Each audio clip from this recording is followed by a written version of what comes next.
收聽收睇拉姑姑物語呢個頻道㗎。之前嘅大排檔嘅節目收視唔錯，好多謝大家嘅支持先。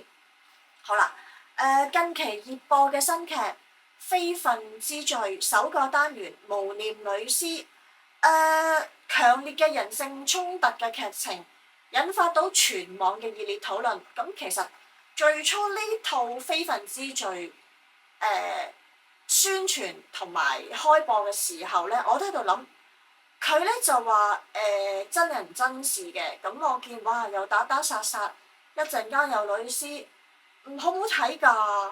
咁而且咧，我知道咧係有啲網民啊，就喺即係之前有啲報道話有啲網民咧玩遊戲機，玩到咧代咗入去個遊戲機嘅角色裏面，跟住咧引發起殺人啊呢啲咁嘅行為。咁我其實喺度諗吓，咁呢套劇一出，會唔會又引起啲網民有一個反教材咁嘅觀念啊？咁但係咧，原來我初初都有啲抗拒嘅吓，咩嚟㗎？好唔好睇㗎？會唔會反面教材啊？嗰啲咁但係咧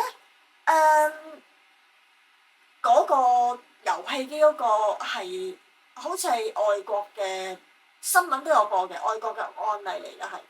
咁其實當我真係睇呢套劇嗰陣時候，我又覺得又真係好好睇喎。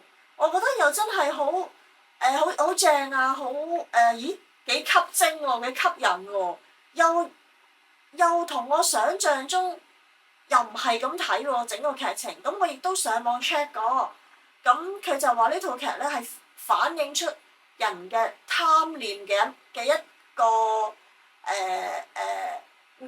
另一面嘅另一個面孔嘅。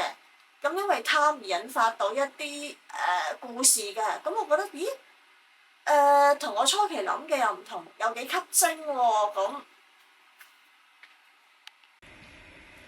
大家仲記唔記得妙手仁心裏邊嘅溫柔爾雅嘅程志美醫生呢？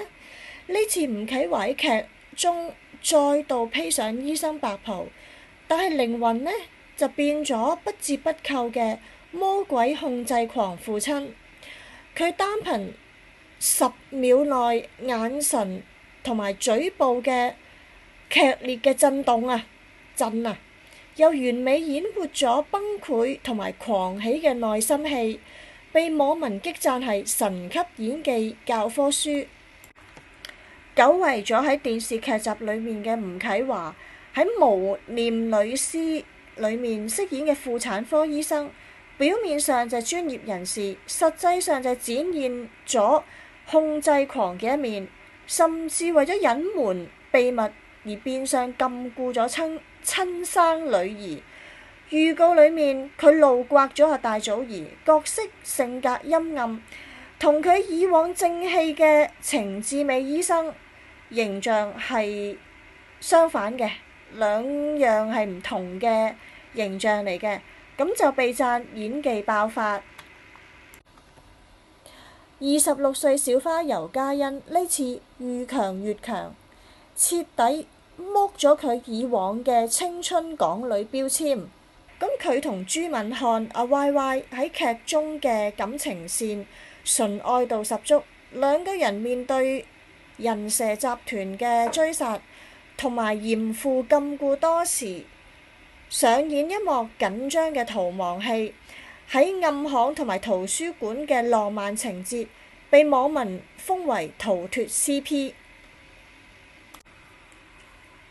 比戲劇更殘酷嘅香港真實奇案，咁呢套戲呢，就改編自2015年淺水灣豪宅混血少女墮樓案嘅。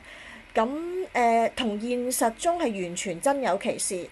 最終因為15歲大女難忍壓力而喺淺水灣豪宅墮樓身亡，所以先揭發呢宗悲劇嘅。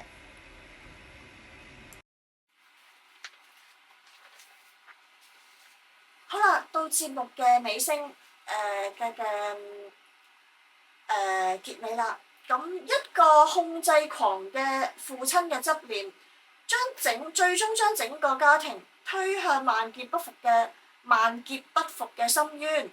無念女屍嘅大結局其實有冇震撼到你啊？其實有嘅，我諗震撼到所有嘅網民。琴晚嘅大結局的而且確我都睇到眼濕濕嘅，尤其是啟華哥同阿貝安琪互相擁抱一路唱歌喺個騎樓嗰度，我覺得我都有喊嘅。跟住我就諗啦，咦？阿吳啟華識唱歌啊！我都喺度諗講，係有嘅。我睇到社交網站啲留言，一致都話好好睇，我都有繼續追落去嘅。咁平時我自己都幾怕呢啲比較懸疑嘅劇集嘅，但係我又覺得，又幾好睇喎。咁人咧就好得意嘅，好似我做旗袍呢個節目悶一下就唔吸睛啦，但係反而一啲好懸疑啊或者好詭秘嘅嘢咧，就相反地追看喎。咁呢啲係即係其實都幾得意嘅呢個情形嚟啊，我覺得係。咁係啦，咁大家又覺得吳啟華呢個慈父呢個變態嘅慈父做得好唔好咧？咁定係尤嘉欣嘅崩潰哭戲打動到你咧？咁嗱，最後大家記得訂閱本頻道，同埋俾個 like 俾本頻道啦，多謝大家欣賞同支持。